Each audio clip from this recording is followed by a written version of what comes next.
Bismillahirrahmanirrahim. Assalamualaikum warahmatullahi wabarakatuh. Alhamdulillah. Assalatu wassalamu ala rasulillah wa ala alihi wa sahbihi wa mawalah amma ba'du. Senang sekali berjumpa pada kesempatan ba'da maghrib ini, insyaallah. Mudah-mudahan kita semua dijaga oleh Allah Subhanahu wa taala, terutama iman dan Islam kita. Allah jaga kita, ketaatan kita, dan Allah memberikan rasa nikmat di dalam beribadah, ya, dalam sujud kita, dalam rukuk kita, dan dalam setiap aktivitas kita kerjakan semata-mata hanya mencari ridho Allah Subhanahu wa taala. Pada kesempatan kali ini, izinkan saya membaca satu firman Allah Subhanahu wa taala sebagai pengingat diri pribadi, ya, mengingatkan diri sendiri, dan jika ada manfaatnya untuk hadirin atau penonton atau subscriber atau jamaah sekalian, alhamdulillah, ya. Intinya ini adalah khususnya untuk diri pribadi, yaitu firman Allah Subhanahu wa taala di dalam Quran surat At-Taubah, ya, ayat 18, di mana ayat ini sering dibaca untuk mengingatkan para jamaah agar senantiasa mencintai masjid, memakmurkan masjid, berjamaah di masjid. A'udzubillahi minasyaitonir rajim. Innama ya'muru masajidallahi man amana billahi wal yawmil akhir wa aqamas salah wa ataz zakah wa lam yakhsha illallah fa'asa ulaika ay yakunu minal muhtadin. Artinya, sesungguhnya yang memakmurkan masjid Allah hanyalah orang-orang yang beriman kepada Allah dan hari kemudian atau hari kiamat, serta tetap melaksanakan salat, menunaikan zakat, dan tidak takut kepada apapun kecuali kepada Allah. Maka mudah-mudahan mereka termasuk orang-orang yang mendapatkan petunjuk. Ya, akhwata fiddin, azanallahu wa iyyakum ajma'in. Dalam ayat ini kita diterangkan oleh Allah Subhanahu wa taala bahwa memang orang-orang yang beriman kepada Allah dan hari kemudian itu senang sekali memakmurkan masjid. Allah berikan kemudahan bagi mereka untuk senantiasa memakmurkan masjid, mencintai masjid, ya. Nah, karena keimanan kepada Allah Subhanahu wa taala dan kepada hari akhir membuat kita, ya, selalu merasakan ada kerinduan untuk bisa sholat berjamaah di masjid, beribadah di masjid, memakmurkan masjid, ya, dalam artian menghidupkan masjid dengan aktivitas-aktivitas ubudiyah, ibadah kita. Nah, maka kita berdoa kepada Allah, mudah-mudahan kita semua termasuk dalam ayat ini, yaitu orang yang dipilihkan oleh Allah Subhanahu wa taala, ya, menjadi hamba-hambanya yang senang memakmurkan masjid, ya. Dan orang-orang yang beriman kepada Allah dan hari kemudian itu, ya, memiliki karakter, ya, selain kalau keyakinannya kepada Allah dan hari akhir itu adalah urusan batinnya, ya, hanya Allah yang tahu, kan. Nah, tapi dengan keyakinan itu ada yang nampak, yaitu mereka senantiasa melaksanakan sholat, ya, kan amalan zahir, ya, yang bisa kita lihat, ya.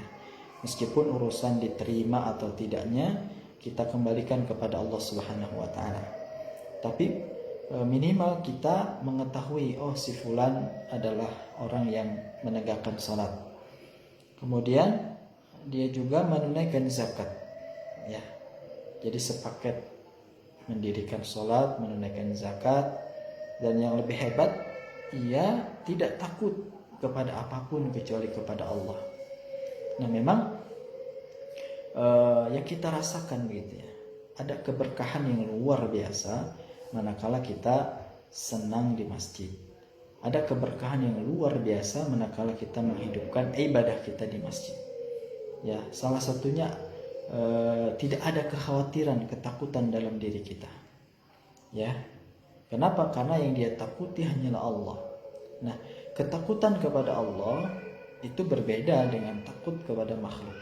Kalau takut kepada makhluk atau sesuatu, maka kita akan menjauh darinya.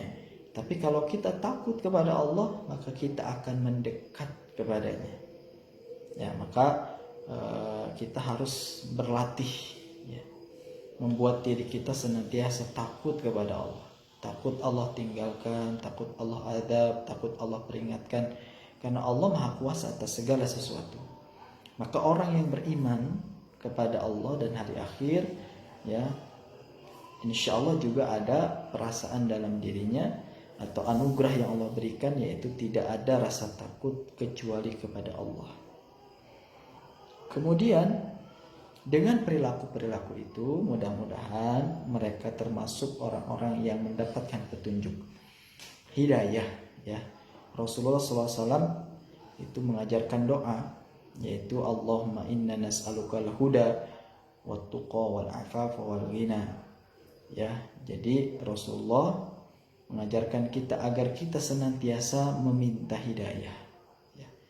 Hidayah itu bisa lepas dari kita, tidak terkecuali. Ya, jadi siapapun di antara kita bisa saja, naudzubillah, lepas hidayahnya. Karena hanya Allah yang menjaga keimanan kita dalam hati kita. Maka bagi siapapun wajib, ya, terus meminta hidayah kepada Allah Subhanahu wa taala. Ya, kenapa? Karena hidayah itu mahal harganya. Hidayah itu tidak ternilai, ya, tidak bisa dibeli dengan materi. Kenapa? Karena Allah yang menginginkan. Kita tahu urusan hidayah ini, ya, faman Rasulullah SAW seperti Abu Jahal CS. Apa sih yang menyebabkan mereka tidak masuk Islam? Karena Allah belum kasih hidayah.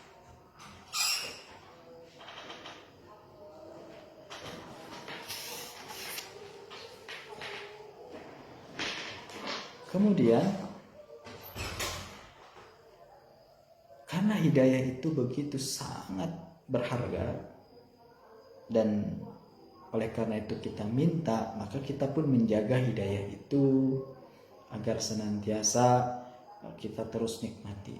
Allah jaga hidayah itu dari hati kita. Ya, Allah jaga hidayah itu tetap dalam hati kita. Ya. Nah, hidayah ini luar biasa.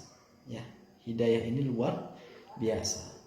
Tadi Abu Jahal secara nasab bertemu dengan Rasulullah, bahkan Abu Jahal itu adalah paman Rasulullah. Ya, rasa-rasanya tidak mungkin paman itu tidak beriman kepada keponakannya. Apalagi pamannya sendiri Abu Jahal, ya, sangat tahu karakter Rasulullah SAW, tidak mungkin berdusta dan tidak pernah ada historisnya beliau berdusta sekalipun. Maka sebenarnya secara naluriah dia itu percaya bahwa Rasulullah SAW adalah seorang nabi. Akan tetapi karena Allah belum berikan hidayah, ya, yahdi may yasha, Allah itu memberikan hidayah kepada siapa yang dia kehendaki. Maka kita selaku muslim yang saat ini menikmati, ya, anugerah hidayah itu agar sama-sama menjaganya. Salah satunya apa? Dengan memakmurkan masjid, ya. Kalau cari tempat, mungkin tempatnya dekat masjid, gitu kan, agar bisa sholat berjamaah, ya, kemudian menunaikan zakat, gitu kan, melatih insyaallah keimanan kita dan ketakwaan kita dengan senantiasa beribadah. Kadang-kadang ibadah itu harus dipaksakan, ya, kadang-kadang masjidnya mungkin jauh, ya, oleh karena itu perlu dipaksa terlebih dahulu. Mudah-mudahan dengan dipaksa Allah berikan kenikmatan. Banyak orang-orang yang rela berjalan jauh untuk menempuh masjid, ya, untuk sholat berjamaah itu banyak insya Allah. Nah, mudah-mudahan kita termasuk dari mereka orang-orang yang diberikan kenikmatan hidayah, ya. Salah satunya dimudahkan langkah kaki kita untuk menghidupkan, memakmurkan masjid Allah Subhanahu wa taala. Barakallahu fikum, semoga Allah berikan kita hidayah semuanya. Wassalamualaikum warahmatullahi wabarakatuh.